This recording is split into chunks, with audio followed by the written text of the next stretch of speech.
I'd like to introduce you to Professor Wesley Wark. He's an associate professor in the Department of History at the University of Toronto. He's also an associate at the Monk Center for International Studies, where one of our colleagues here, Earl Fry, has been before at the University of Toronto. We're nice to have you here, Professor Fry. Professor Wark is an expert in Canadian and international intelligence and security issues, published many books. Wes asked me 2 days ago what was the inspiration that gave me the idea for this conference, and I said it was you, because he edited an issue of Intelligence and National Security, the leading journal in this field, in 1985, and that issue was on intelligence in film and fiction. So he's really the spiritual godfather of this conference, Wes. We're delighted to have Professor Wark with us. We'll turn time over to him. Following his presentation, we'll bring the panel up front, and they will make some brief comments. We'll give some time for comments from the audience, and then I will make a presentation to break this trend of famous scholars. I'll make a presentation around 1:30 or so, whenever we're through with the discussion of Professor Wark's paper. Great to have you with us, Professor Wark. We'll turn the time over to you.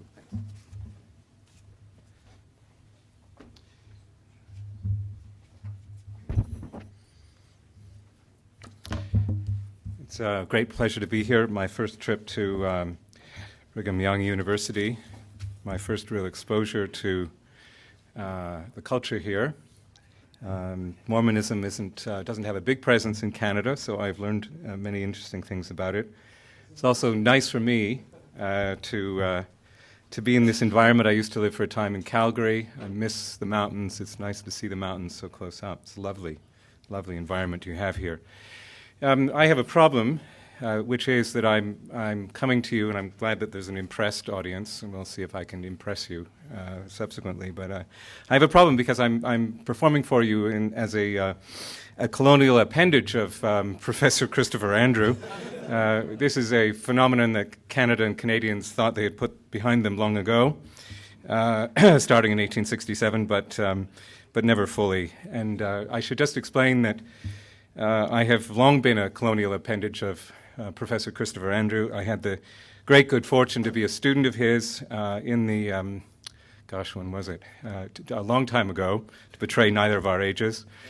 When I walked into a tutorial that he was running on European history and was first exposed at that point as a very green young student to his brilliance. And when it came time for me to leave Cambridge and go on to do other graduate work, he will have forgotten this, but I pressed him for some advice and was wondering about what he thought were appropriate topics for an ambitious young Canadian graduate student to undertake. And he told me he thought there were really only two significant historical topics worth anyone spending their time on. One was intelligence history, and the other was the history of conspiracy theories. And he left me to make my choice in that regard, and I'm very grateful for him for that advice. As some of you perhaps in Stan Taylor's class will have already appreciated, and many of the audience know full well, intelligence studies is an addictive and wonderful business. What I want to, I come at this subject of spy fiction with a great interest, and it has long occurred to me that much of what we do when we approach spy fiction and spy film is slightly misplaced. That we have a tendency to look to the material produced in these two popular culture genres for aspects of realism. We're looking for realistic portrayals of the world of espionage. And the truth of the matter is that from the very beginning, the production of spy fiction, the invention of the genre, which Chris Andrew told us a bit about in his marvelous pre-lunch address, spy fiction was never about realism, and it has never been about realism since that time.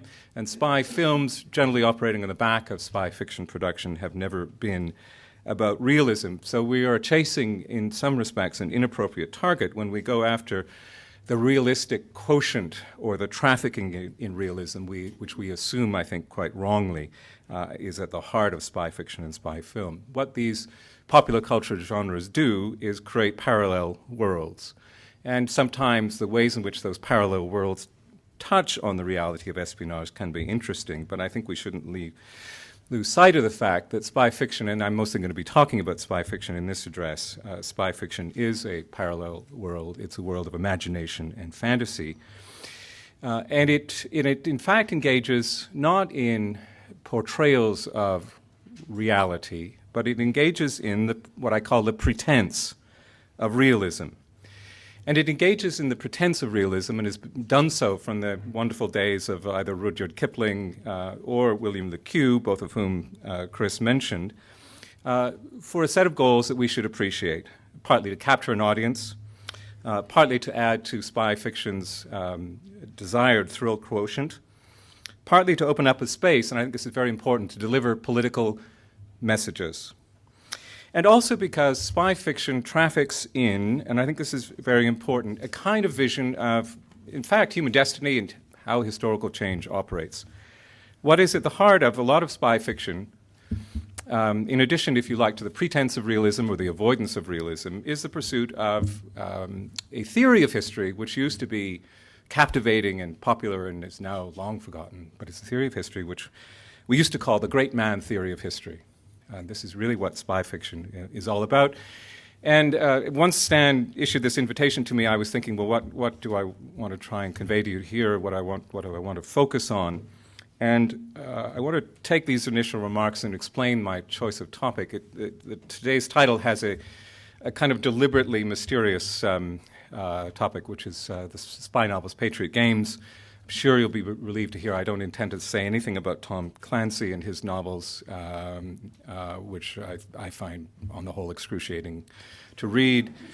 But I think that there is something very important about the idea of Patriot Games in spy fiction. And it occurred to me that the whole way in which, if you like, patriotism is conveyed in spy fiction can tell us some important things about its pretense of realism, the struggle that spy novels have had from the beginning of the birth of this genre with ethical and moral questions. And it also allows me, in front of an American audience, to explore, I think, one of the most underexplored aspects of the whole history of this popular culture genre, which is the emergence of an American appendage to what was initially and still in many respects remains a British monopoly when it comes to cultural production. So the emergence of an effort to find and nurture American writers with American themes at a point in the history of the spy novel is something that has always intrigued me and is part and parcel of the phenomenon of not just the broad-based success of spy novels in attracting audiences and all the appurtenances of popular culture production, but also part and parcel of its globalization, which Chris Andrew reminded us of, again, in a very amusing but very pertinent way.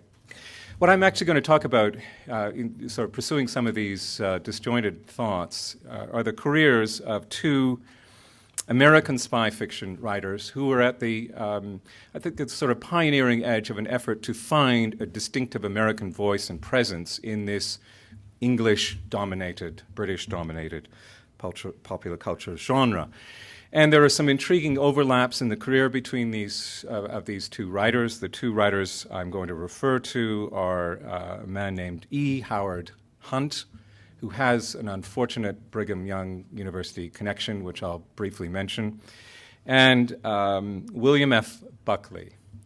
And between the career of Hunt, who was writing spy novels and then began writing spy novels in the 1960s, and William Buckley, who began his career, among many careers, as a spy novelist in the mid-1970s, I think we can identify some intriguing aspects of an effort to, if you like, Americanize the spy novel and to give a particular cast to a discussion of ethics and morality and patriotism in the spy novel.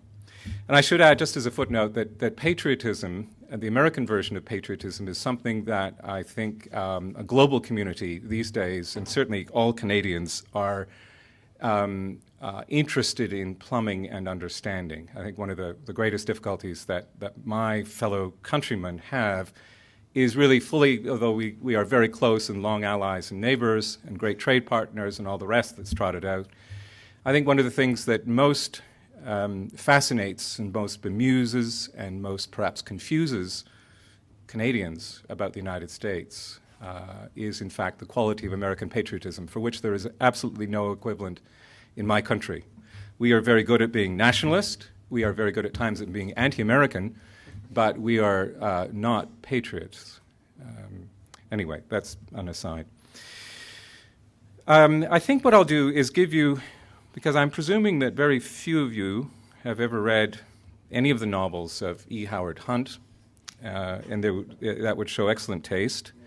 And I'm assuming the same for William F. Buckley, which would also show pretty good taste. What I want to do is give you a little bit of a sketch of their careers, and then go on to talk very briefly, without getting into a kind of detailed literary analysis of the contents of any of their novels, try and give you a sense of a kind of evolution in these two writers' efforts to portray what they saw as the essence of the American spy hero, which was absolutely central to their intention when they came to write spy novels.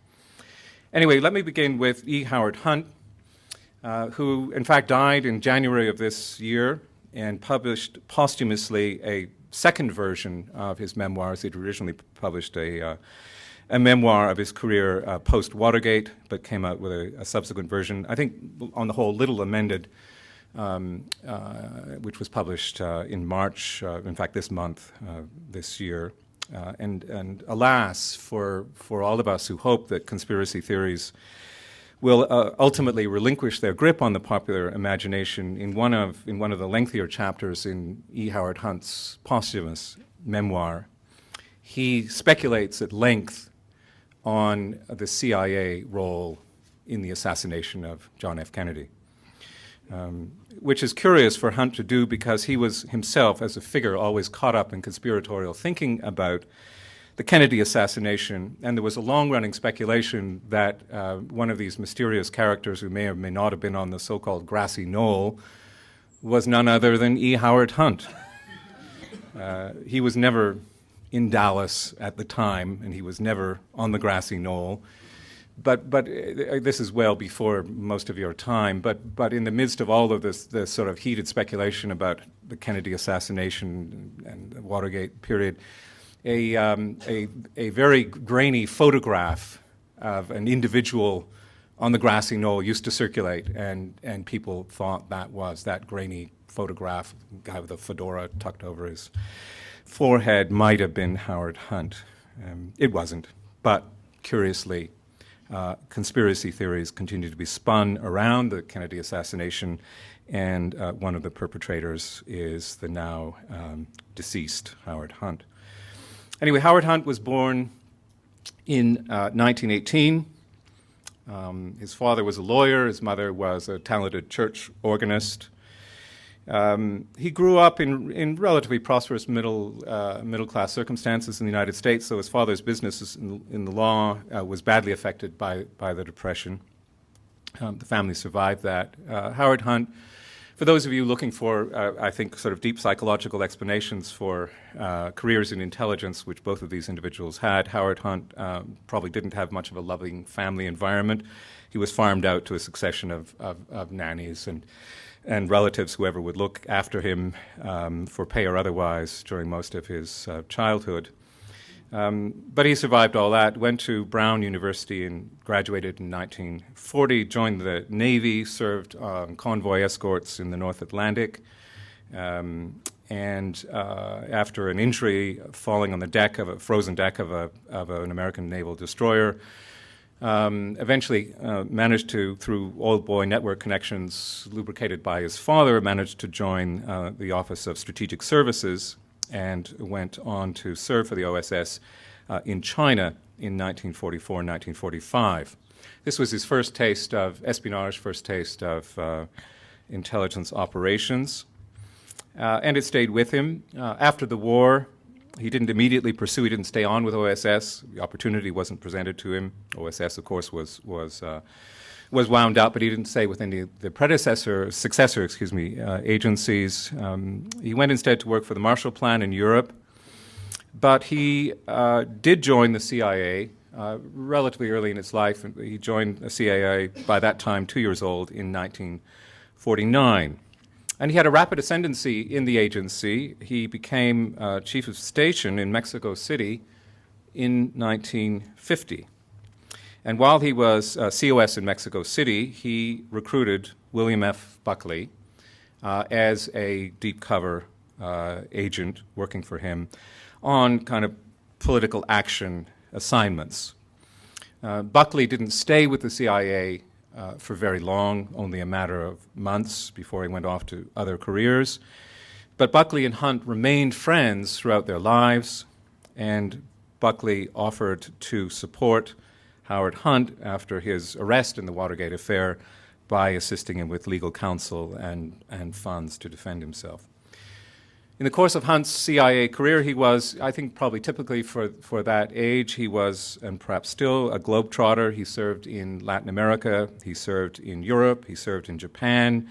He was involved in some of the most famous of the CIA operations that we know about in that period. He had a significant hand in what was called Operation PB Success, which was one of the earliest covert operations the CIA engaged in outside the front lines of the Cold War in Europe. This was the operation targeted against the regime, the Arbenz regime in Guatemala, which led to its overthrow in 1954. And on the basis of Hunt's involvement in that covert operation, and it was judged a success at the time, he was brought in subsequently to run similar political action operations as part of the massive Bay of Pigs operation, Operation Zapata, in 1961. Launched in 1961, his job with regard to Operation Zapata was to try and weld the various Cuban emigre factions together into one kind of coherent, in effect, government in exile, which would be brought to the shores of Cuba with the emigre brigade, to establish a successor regime to Fidel Castro. By 1961, however, Hunt had already established quite deep political credentials and political views. He was decidedly very right-wing, very conservative, and he found himself faced with a great dilemma in terms of performing this job in the context of the Bay of Pigs plan, and that was that he disliked, in fact, many of the Cuban emigre factions that he was supposed to be bringing together into a coherent body.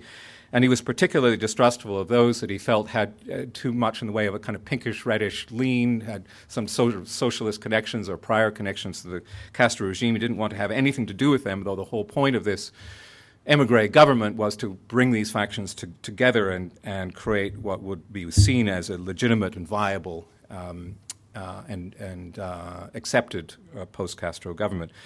Anyway, Howard Hunt, in one stormy session in Washington on the eve of the launch of the invasion, offered to resign, as he was so unhappy about the way in which the Americans weren't backing the right kinds of Cubans for the Bay of Pigs. To his immense astonishment, his offer to resign was accepted on the spot. And he left the operation a month before it was launched, but was put in the difficult circumstance of having to watch it from afar in Washington in April 1961. He says in the latest version of his memoir that he was scarred personally by the Bay of Pigs operation, and I think that is undoubtedly the case. What he'd said in the first version of his memoir was that his career was damaged by it, and he repeats that truth as well in the second version of the memoir. For the remainder of his CIA career, and I'm getting to the spy fiction part of this, Howard Hunt, I think it's fair to say, was underemployed in the CIA. Post Bay of Pigs, he was given various jobs, including helping to write up a kind of after-action report on the Bay of Pigs operation for Allen Dulles. Eventually, he was assigned to a new division that Tracy Barnes had put together, which was to handle some fairly sensitive domestic operations that the CIA was running, largely on the political action front, and it was a kind of natural milieu for Hunt because it involved him in a lot of liaising with public publication firms and trying to sort of make sure that where the CIA felt it was needed, CIA money could go and support the appearance in print of various kinds of books and articles and news stories. And this was a natural milieu to Hunt because he had always had a parallel career. Before he ever joined the OSS, and certainly before he joined the CIA, he'd established a separate reputation as a novelist. His first novel was published in 1943. To the astonishment of some of his young and upcoming literary rivals, like Gore Vidal, he actually won a Guggenheim Fellowship, which Vidal had been turned down for and remembered ever after being turned down for. And he was regarded as a kind of up-and-coming writer when he launched his career. So an underemployed E. Howard Hunt in the 1960s engaged to the extent that the CIA itself was keeping him busy on matters to do with the world of publishing and the world of ideas, naturally, I think, came to spend most of his time on what had always been a long-term second career for him, which was novel writing. But a particular opportunity opened itself up to him when he was approached. He doesn't give a specific date for this, but it seems to be the autumn of 1964, when he was approached by the editor, a man named Victor Webright, of a mass-market publishing house called the New American Library, which had really kind of swept the world in terms of mass-market publication techniques for paperbacks. And Webright had come to him on the basis of Webright's experience with the success in reprinting some of Howard Hunt's earlier novels from hardcover into paperback. Webright had come to him, not knowing anything, in fact, about what Howard Hunt was doing at the time, had come to him with an offer, a very tempting, tantalizing offer for E. Howard Hunt. And I trust this story to be true, but it's one of the many stories in the life of E. Howard Hunt that cannot be absolutely corroborated. But he says, both in the first memoir and in the second memoir, and I'm just adopting a kind of El Al airline technique, which is that you keep asking the same question of your sources over and over again to see if there are any discrepancies. Howard Hunt says in both versions of the memoir that Webright approached him with this offer, which is, how would you like to try your hand at creating an American James Bond? We want you to be the American version of Ian Fleming. And Howard Hunt said he was intrigued by this idea. He tells us that he felt he had to get permission to write such a kind of novel from his CIA bosses. He says that he approached Dick Helms, who was then the CIA director, to get his approval.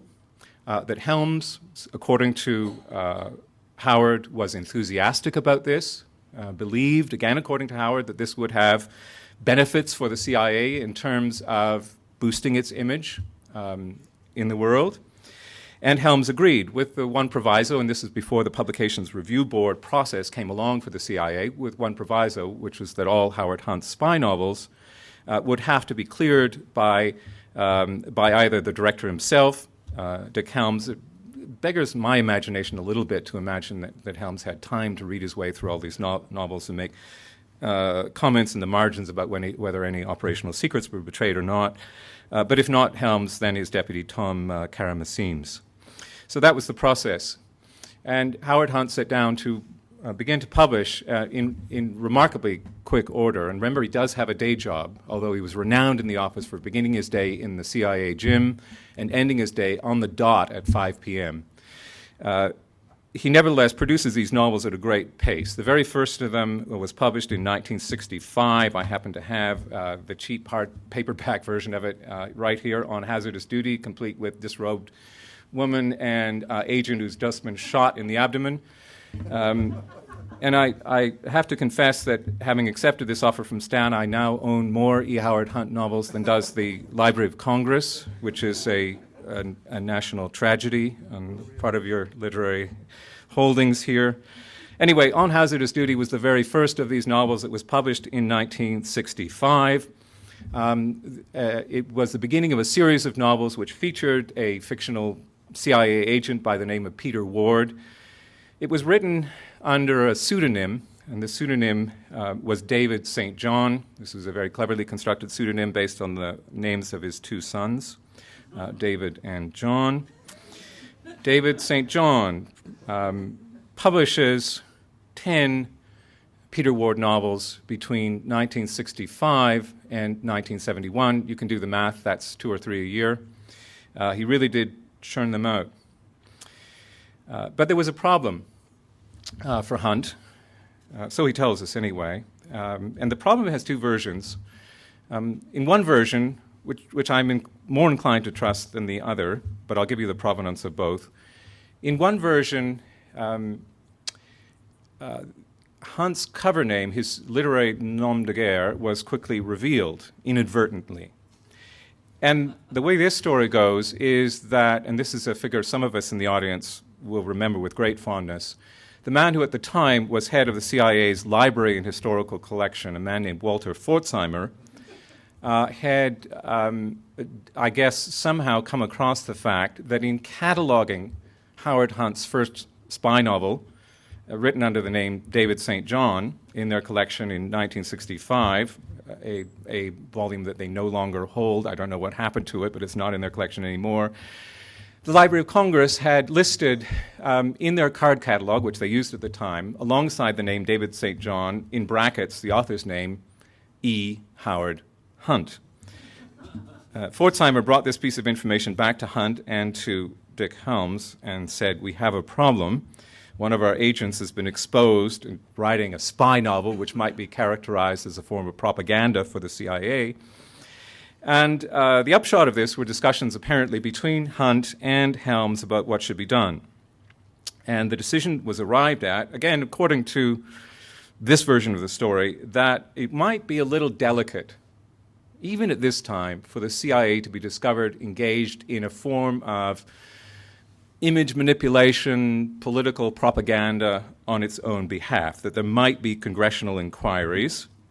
We have many experts in the room on congressional inquiries, so I'll be interested to hear what they might have to say about that. This is well before the permanent committees are established in the House and Senate, but there was some concern that some congressmen might get their hands on this and might find it a little fishy and that might create difficulties. So the outcome of this problem was that Hunt was asked to resign from the CIA officially, whereupon he was immediately rehired under contract, so he would be in a sense off the books, and he was sent to Spain, where he was given an assignment which he himself confesses didn't take up all his time.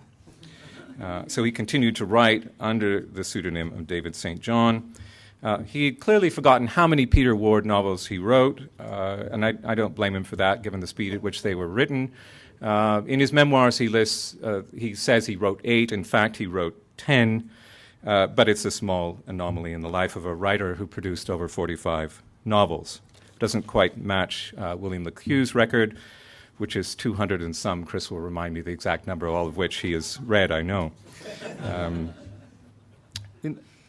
That's Hunt's career up to, in the course of the 1960s, 2 novels a year under the pseudonym David St. John, some of them written in Europe, some of them written when he's returned to Washington for desk jobs in the CIA. He is allowed to retire early from the CIA in 1970 on the basis of an arrangement made with still the DCI at the time, Dick Helms. But he's a man who clearly had espionage in his veins and had covert political action in his veins. He was a man who, I think it also has to be said, thirsted after fame and fortune. He was a man who felt his own country was drifting in the wrong direction politically. He had been a Goldwater supporter. He was a firm fan of Richard Nixon. And he was very intent after he left the CIA, went into a career in public relations at a fairly high level, but he was very intent on working his way into the Nixon White House. And he had a friend in the Nixon White House staff named Chuck Colson. They were fellow alumni of Brown University. And Hunt is hired by Colson to take part in what would eventually emerge as a kind of dirty tricks section and campaign in the Nixon White House, one of his many operations came to be responsibility for overseeing the Watergate burglary. As you know, he was caught as part of that operation, sentenced initially in jail to, if I recall, 31 years, served 33 months. But his career as a CIA agent, as an executive officer in the White House, and indeed as the writer of the Peter Ward spy novels, was over as a result of Watergate and events that preceded them. So that's a bit of a background to Howard Hunt's career. What I want to do briefly before moving on to Bill Buckley's related story is just to try and sketch for you what I see as the sort of central movement of the Peter Ward spy novels, the David St. John novels. It is absolutely clear to me in reading these novels that Hunt felt that he had a patriotic duty as a right-thinking, right-wing American to convey an idea of American heroism and American intelligence operations and American political right, if you like, through the course of these novels. And he begins by creating, in the figure of Peter Ward, he begins by creating a kind of Hemingway-esque James Bond look-alike agent who engages in operations to save civilization and does so often as essentially a lone hand agent. The only thing that's really different, I would say, in the early Peter Ward spy novels from the thing that they're meant to be imitating and translating across the ocean, the Ian Fleming James Bond novels, is that Howard Hunt had an unshakable affinity for Hemingway-esque language. He was caricatured in a wonderful essay that Gore Vidal wrote. Remember, Gore Vidal never forgave Howard Hunt for winning a Guggenheim when he didn't. But he was caricatured in a very famous essay in the New York Review of Books by Gore Vidal as a kind of sub-Hemingway-esque writer, and the review essay in the New York Review of Books is full of carefully chosen assassination-style excerpts from the Howard Hunt novels. But I think Gore Vidal was onto something. This is what Hunt was as a kind of literary practitioner. He was in the genre of Hemingway, but no rival of the master. And let me give you just one. I could, I think, open the book at random, but for ease sake, I'll open it at the very first page of the very first novel just to try and prove this point. And here is the very first paragraph. If you don't think this sounds like Hemingway, you've probably not read enough Hemingway, but here is how it goes. The room's grimed window framed distant mountains, foothills purpling in the late evening haze. I think you could do a sort of Google search these days and find a similar phrase in Hemingway. Across the cobbled street, a light burned in a window. The three men in the room had entered the country separately and illegally, documented as a merchant seaman, a tourist, and a functionary in the Communist Party of France. They were ordinary-looking men, shabbily dressed, in keeping with the drabness of the country, and they had been watching the lighted window for nearly 5 days. Blah, blah, blah. I mean, these sort of short, punchy sentences, very much Ernest Hemingway writing style is characteristic of all the novels. Hunt, in the Peter Ward series, is always interested in touching the novels with a light political message and touching the novels with a light kind of moralistic message. That political and moralistic message is this, that the United States is an exceptional country, has an exceptional duty in the world, has a challenge in the context of the Cold War to overcome the enemies of the free world and civilization, that the people best able to perform that function on the front lines are agents of the Central Intelligence Agency, and that in the course of their duties, not only are they almost inevitably successful, but they do come across the occasional moral dilemma about whether something is right or wrong. They solve those moral dilemmas by a very strong affirmation that they are acting on behalf of their country, patriotic affirmation, combined with a kind of light touch of Machiavellianism. by which I mean you will find over and over again in the Peter Ward spy novels, sooner or later, the hero of these novels will speak a kind of Machiavelli-like sentence about the ends justify the means. So if it's assassinations or manipulation or uncovering treasonable behavior or implicating people in operations, that is all okay under that understood Machiavellian moral code.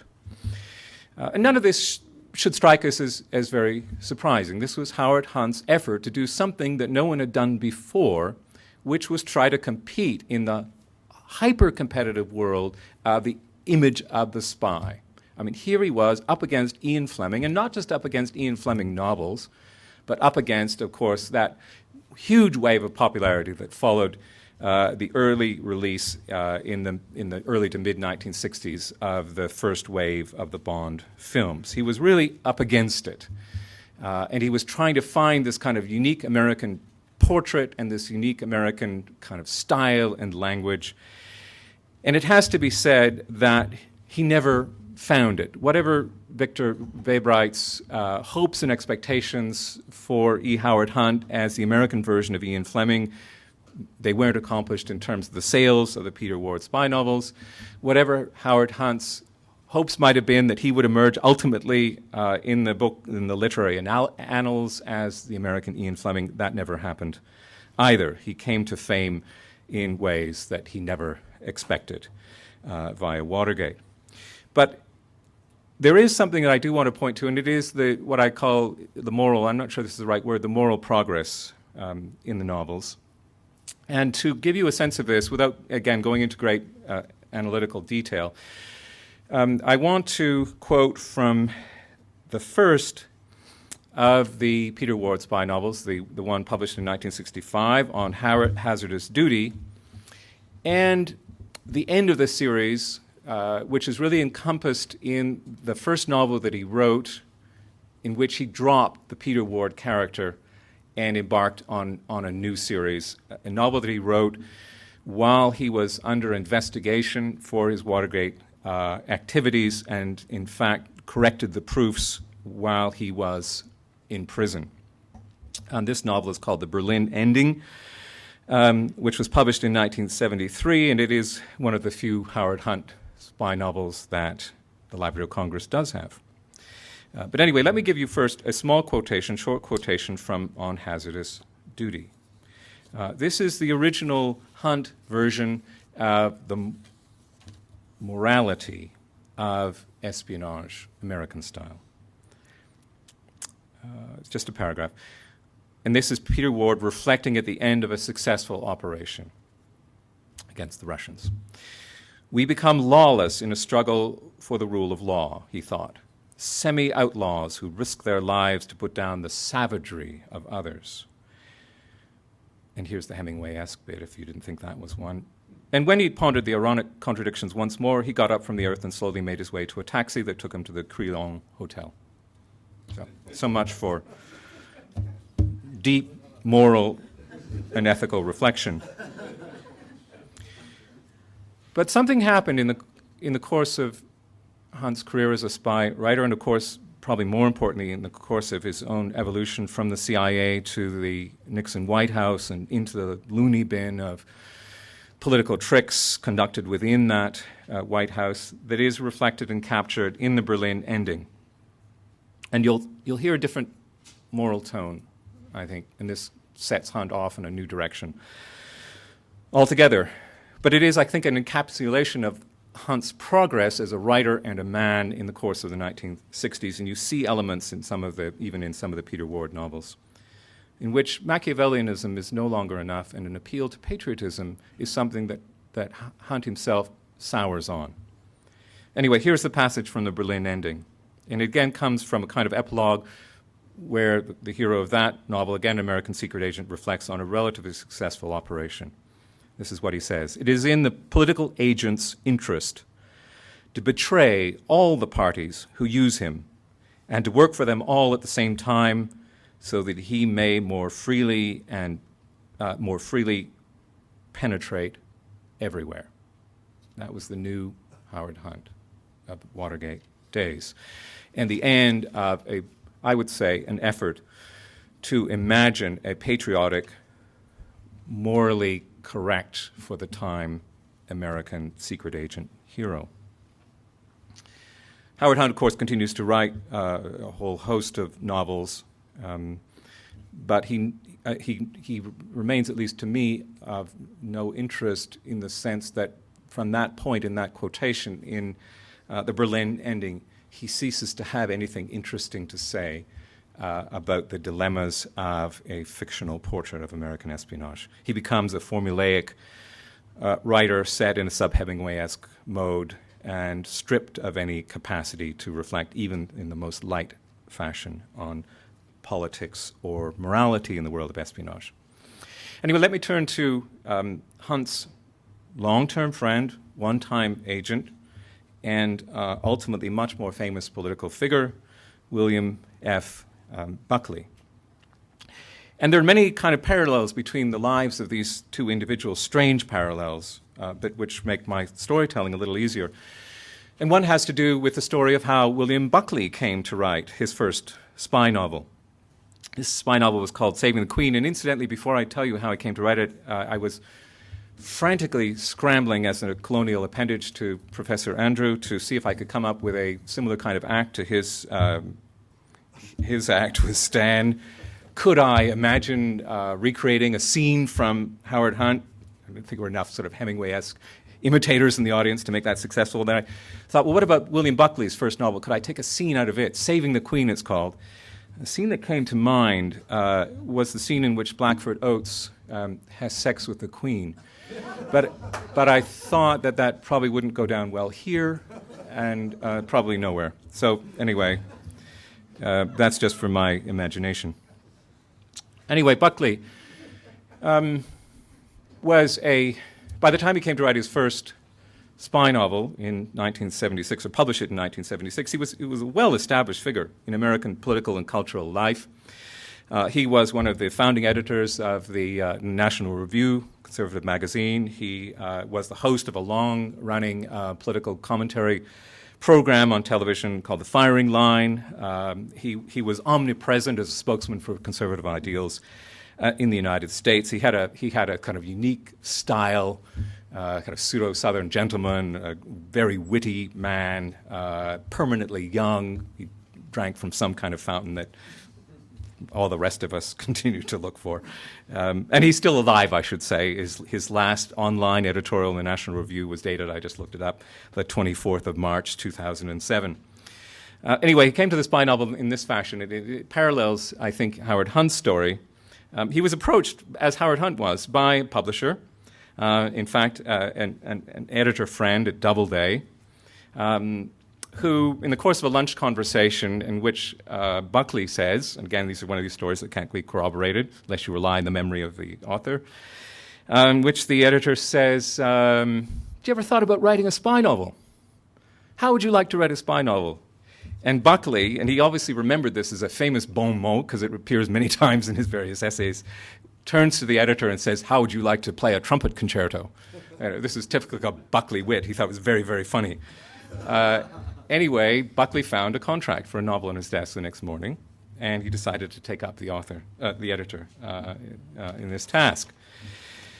Now, he tells us why he did that in a kind of curious autobiography that he wrote called Miles Gone By. I think it was published in 2004, in which he says, well, he liked The Day of the Jackal. He was attracted by the kind of thriller quotient of The Day of the Jackal. He was attracted by, in other words, by the genre. And I think Forsyth's novel is the kind of the edge of the spy fiction genre. But there was something there that attracted to him. And Locke Johnson will like this, if Locke's here with us. He says he really wanted to write something to respond to 3 Days of the Condor, which he thought a despicable film for the ways in which it impugned the reputation of the CIA and suggested the weight of conspiratorial action and maneuvering in Washington. So what he says about this specifically, and this is carefully crafted and probably is only a simulacrum of reality, he says that when he sat down to write his first spy novel, and William Buckley was by this time a wealthy man, and he had a summer house in Switzerland that he retreated to for 3 months of the year to do his writing. He took himself off to Switzerland, and he said he'd decide to commit what he called literary iconoclasm. And by that he meant this, and I quote from his autobiography, "I would write a novel in which the good guys are distinguishable from the bad." And he goes on to say, "I took a deep breath and further resolved that the good guys would be," and then in the memoir there's an ellipsis, "Americans." So here is Buckley operating in a post-Howard Hunt world, in a post-Watergate world, trying to correct, in his mind, the image of the United States, the image of the CIA, the image of political decision-making in Washington. This is a burden that he takes on, so he himself says in his spy novels.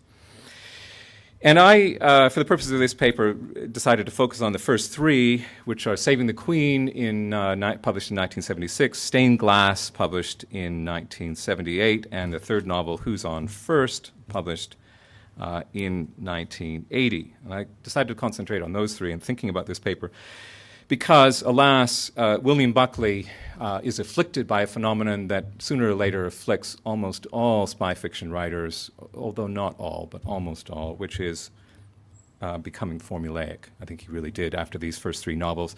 He set himself in a groove, and he wrote away in Switzerland every summer and churned out these Blackford Oats novels. But the first three are interesting because I think they give us some sense of that same kind of progress that I was looking to identify in the Howard Hunt novels. But anyway, before I turn to those novels, and that is also where I'm going to end this talk, I wanted to give you a little bit of an idea of his career so that we could perhaps make some sense of those novels and their moral progress.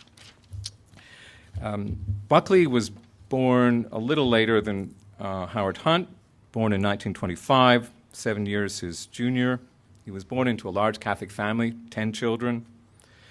Again, for those in search of deep psychological explanations, he probably didn't have a very happy childhood. He was also farmed out to nannies, governesses, and other caregivers. Survived that. Joined the American military, saw a couple of years of war service, 1944 to 1945. Then went on to Yale in 1945, had a distinguished career at Yale, was a member of Skull and Bones. I never know what that means, but I just never went there, and I'm not American, but I understand it means something. Graduated in 1950, joined the CIA briefly at Howard Hunt's encouragement in 1951. Spent about a year in the CIA, left the CIA for reasons which he never really told us, except I think he felt that living the life of a deep cover agent really wasn't for him.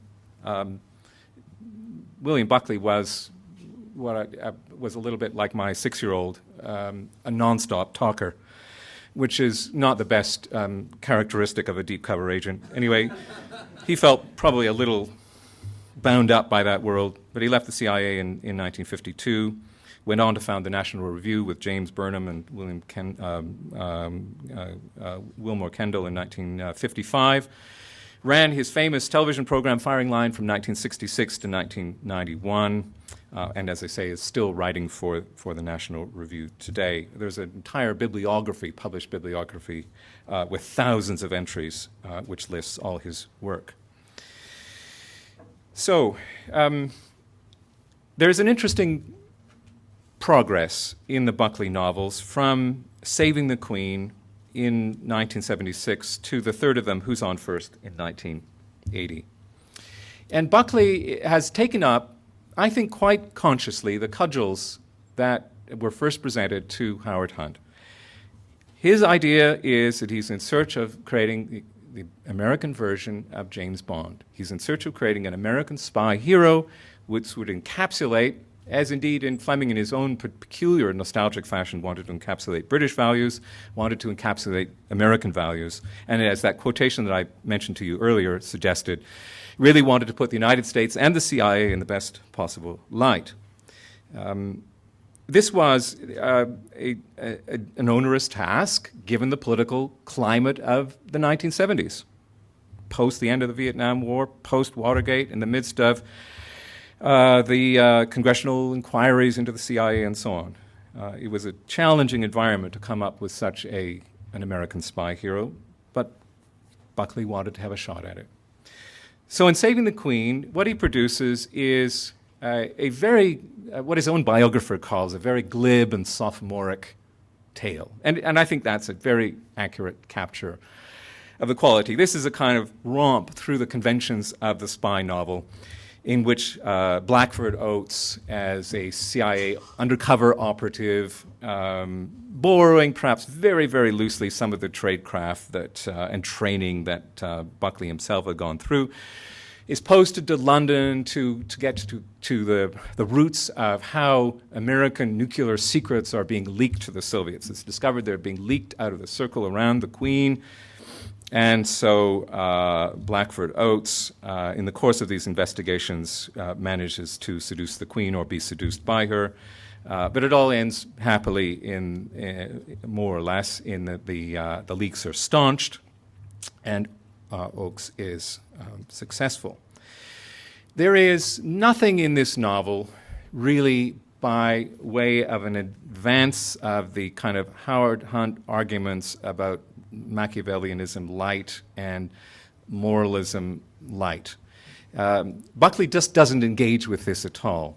And although his secret agent hero has to engage in a virtual assassination plot against the source of the leaks, he never has a kind of moment's moral reflection about whether this was necessary or right, or what the sort of personal costs or cost to one's conscience or anything like that this one might be. It was simply necessary. It was simply one of these operations in which, although he doesn't say so explicitly in the novel, the ends justify the means.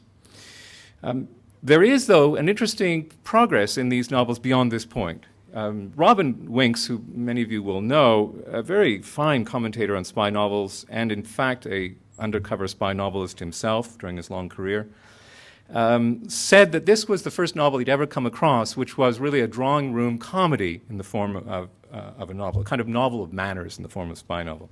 So it's inconsequential, and I would say it's, as Buckley's first effort in this genre, it doesn't take us anywhere. But clearly Buckley reflected again, and the next two novels have something meatier and more gripping to them.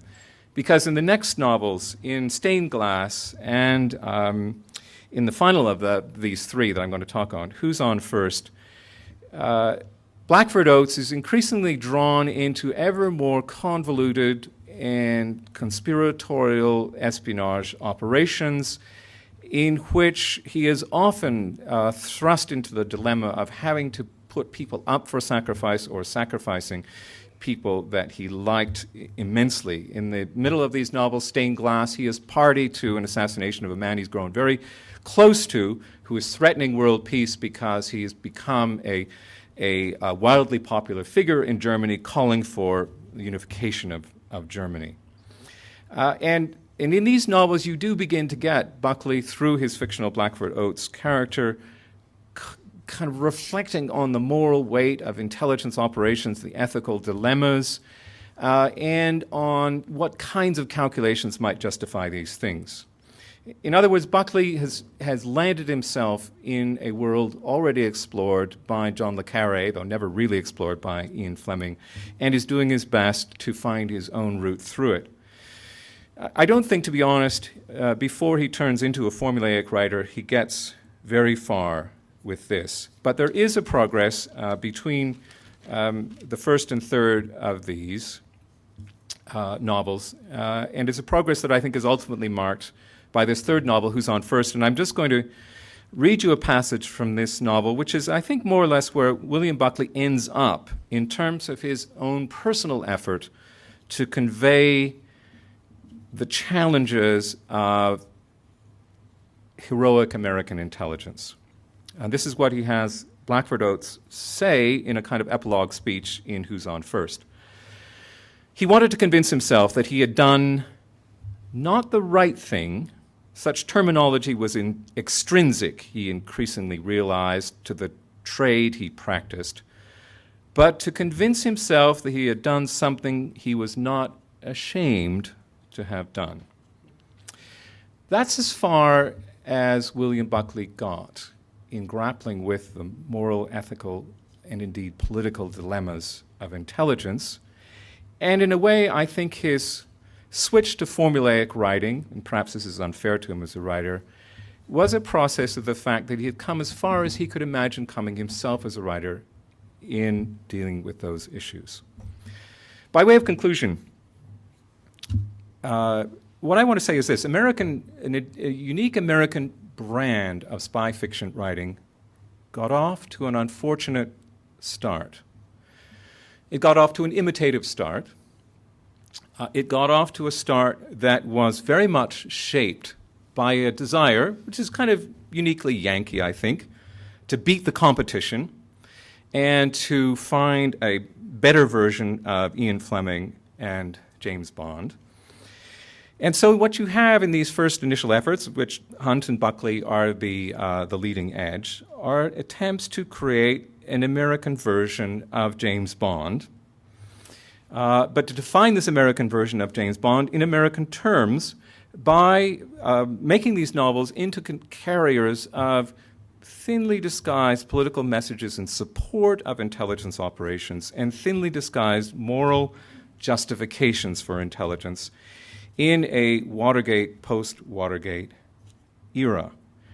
There was much more that the American spy novel could have taken on board, and they could have done much more with these issues, but Hunt and Buckley were not the men for this job. It would take people like Charles McCarry to come along to do it much better later on.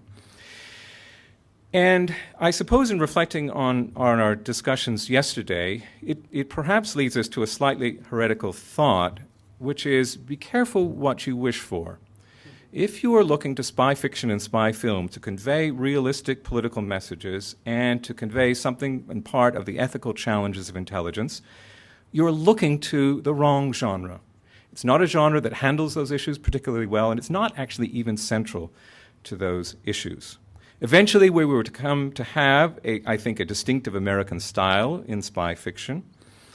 But it was a style that began, I think, as I say, badly and on the wrong foot by trying to be overly imitative. This may just be a Canadian speaking to you.